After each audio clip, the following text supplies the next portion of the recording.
It is 2 o'clock. We are waiting right now on Governor Henry McMaster, as he has done all week. He has come in with emergency operation officials and talked at around 2 o'clock to give us an update on everything that's going on. Now, he is in Columbia. We, of course, are in the thick of things down here dealing with so much more with power outages. Carolyn Murray is joining me right now as we talk more about the problems that we are seeing a vast swath of areas here in the Lowcountry. Yep. So let's go back to Rob right now and find out the very latest, because we had back-to-back tornado warnings that came just a few minutes ago, Rob. Yeah, they're still in effect, guys. So again, that's down in this similar area here. As you move into central and southern portions of Charleston County, these will go well after the 2 o'clock hours. So we've got to keep an eye on those. And we are watching, and looks like we just had one of our buzzers go off at basically the bottom of the screen. That will update. What's Josh? That is a new tornado warning that has just been issued for parts of Charleston County, Colleton County, and Dorchester County. Gosh, we're still looking at this same rotation. This is near Clements Ferry, so wow. Let's keep an eye on this one as well, because on Clements Ferry, also a very heavily populated area. News 2's Rebecca Collette has been out there, and really an incredible scene out near Riverfront Park in North Charleston. And we're going to check in with Becky to find out how conditions are right now. Not sure if she can hear us very well, but we'll listen into what she has to say. Hey guys, I'm having a really hard time hearing you through my earpiece, but we're at the Riverfront Park in North Charleston. The rain has continued to come down. It really feels like conditions have worsened. I got out here about 10 o'clock this morning to check things out, and we have definitely seen the water coming up and the water coming down. I want to give you a visual of what we've seen change. Jason, if you can just show them.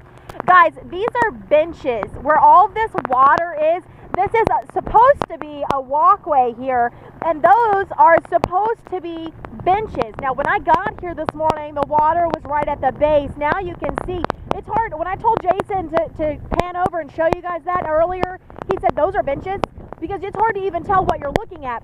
The water is not only coming in, it's moving pretty decently. So we haven't even ventured in there to see how deep it gets, but just in the last couple of hours that we've been out here, we've seen it go from the base of those benches all the way up to where you would sit down on them. So we are in a soaking rain. We are dealing with exactly what our meteorologists have been talking about, and this just gives you the visual of what they've been predicting would happen with the inundation. This is what it looks like. I am in a wet and rainy North Charleston. Rebecca Collette, News 2. I just got this video from a good friend of mine. The Folly boat has floated away. The water came up, got it, yes. Took it away. For those who don't know, the Folly boat it's a landmark. It's iconic, and it gets painted all the time, over and over and over again, with special messages and happy birthday, happy anniversary, and all kinds of things. How many times it's been painted, I don't know, but when you think about that, it just it's floated away. Wasn't it posted? That's when it came. Wasn't it? Didn't it sit there after Hugo? Yes, it does. Because Hugo. That was the Hugo boat. Each one of these has the potential of spinning up a tornado. We've seen obviously rotation. Looks like the strongest rotation right up here north of Lowndes Landing, right there at Gettysville. Let's go back over to Brendan and Carolyn as we continue our live coverage on Irma. Irma down to a tropical storm now. The winds are 60 miles an hour. But boy, I'll tell you what, it looks like a hurricane to me, guys. Yeah, Rob, and we do know that Governor McMaster is speaking right now, and he did say that he is proud of the way that everyone has followed the plan that has been put in place, but it's still a very dangerous storm right now. I think we want to go quick. Do we want to go quick to listen in on Governor McMaster? Listen in. Okay, let's listen in. Winds will peak this afternoon and evening, then diminish overnight into Tuesday. But right now there are linesmen out in the storm from the various companies working to restore power. SCE&G has 2,582 people out there working to restore power. The electric co-ops have 250 crews out there. We're also in the process of DNR responding to Florida, and we will have 50 officers with boats and rescue equipment pulling out tomorrow morning to go to Florida to assist our neighbors in Florida.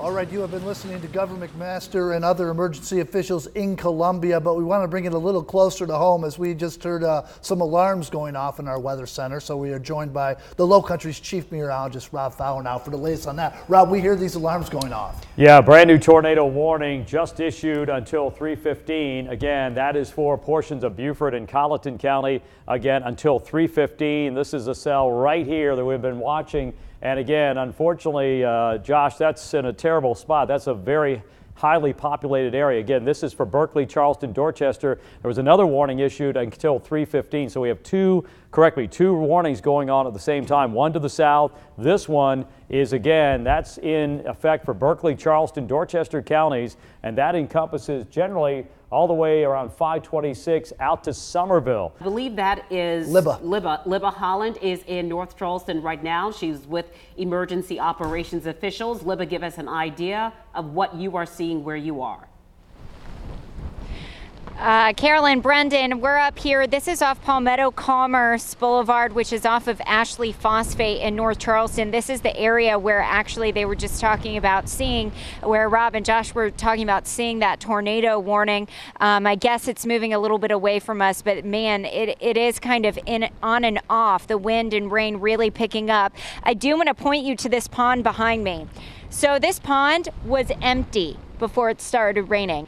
And here now we have Lance Corporal Matt Southern, if we can bring him in with the Highway Patrol. And I was just talking to our viewers here, telling them about how dangerous it can be on the roads. Even though it may appear that it might be lightening up, we're not in the clear yet. We're not. Our troopers had to hunker down during the storm. They're just now being able to get out on the roads in Berkeley, Charleston, Dorchester counties. So we're going to send it back over to Brendan and Carolyn. Yeah, Rob, I don't know if our director can do this right now. I don't mean to throw him a curveball at all, but can we take the DOT camera right now that's up at 526 and mile marker 21.5?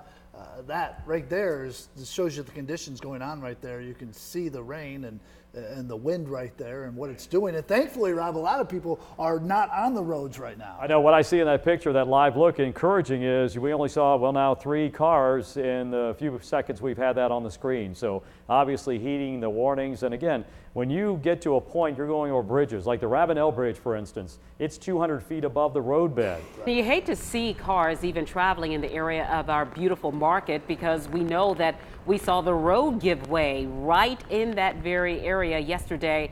News 2's Laura Smith showed us those images yesterday as it started out as what appeared to be a water main break. And now we see that that area is very severely flooded. All right, welcome back as we continue our weather alert, as we continue to cover the effects that Tropical Storm Irma, once Hurricane Irma, is having on us right here in the Lowcountry. We want to find out what's happening right now on the Isle of Palms. We're going to Chief Ann Graham, who is on the phone right now, to find out what the conditions are there. Chief Graham, thank you so much for speaking with us. Sure thing. All right, so is everyone hearing? Are we hearing? Yeah, and we appreciate you joining us right now. What is the latest on the Isle of Palms? What's the biggest thing that you are dealing with? We've got a lot of roads that are flooded with salt water. We have a significant amount of roads that also have enough water in it, and yards where the cars are actually underwater. What is your priority right now? You've just listed a bunch of problems with boats breaking away, houses that are having trouble, and cars that are flooded. What is your priority, job one right now? We are standing by in case anyone's in danger and needs to get a ride away from the water. We do have the use of a high water vehicle from Pine Ridge Fire Department today. Before we let you go, Chief Graham, what do you want people to know who live on the Isle of Palms or who may be considering returning to their home there? I would strongly recommend not driving through this water for 2 reasons. Number one, we don't want anyone to drown. Number two, it could total their car. We now want to go out to Folly Beach. Evan West was a sports director here at News 2. He went up to our NBC affiliate in Charlotte, but he is down here covering Irma for that station and joins us live now more from Folly Beach with the latest. Evan, good to have you back. What are you seeing out there at Folly? Well, good evening, Brendan, Carolyn. Myself and photojournalist Mike Anson have actually been here at Folly since before 4 a.m. this morning. So we've kind of seen the progression of the storm